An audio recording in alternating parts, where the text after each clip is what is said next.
Before the world knew him as a legendary songwriter, Paul Simon was already a man who lived deep inside his own thoughts.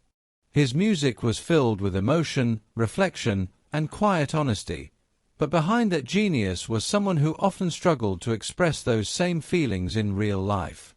And then came Carrie Fisher. She was bold, witty, and fearless. A rising Hollywood star who didn't hide her struggles, she faced them head-on, often with humor sharper than truth itself.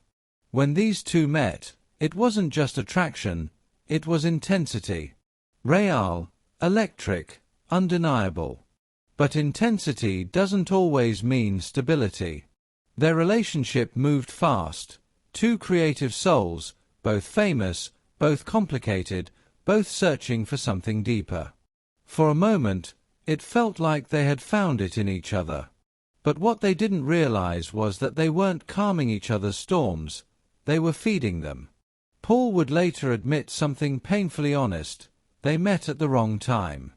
At the height of their careers, both were under immense pressure. Paul was coming off massive musical success, while Carrie was navigating sudden global fame.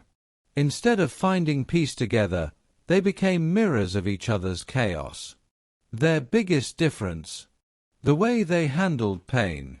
Carrie expressed everything, loudly, openly, unapologetically. Paul did the opposite.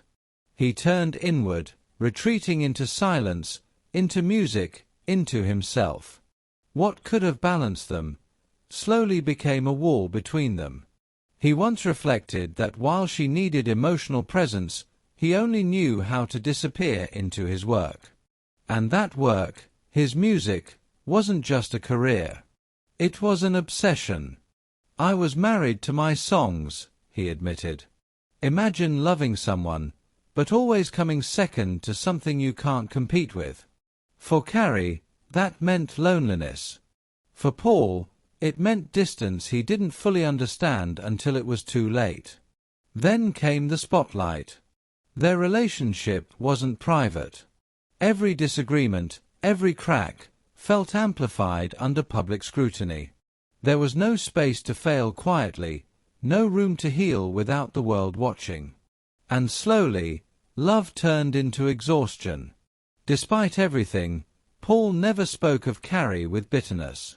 In fact, he credited her for something few people ever gave him: truth. She challenged him, saw through him, and forced him to confront parts of himself he had long avoided. Their marriage didn't last. It couldn't. But it changed him. It taught him that love alone isn't enough. That timing matters. That emotional availability matters even more. In the end, Paul Simon summed it up in a way that still resonates. "We loved each other, but sometimes love meets you before you're ready to carry it." And maybe that's the real tragedy, not that they didn't love each other, but that they did, just not in a way that could survive.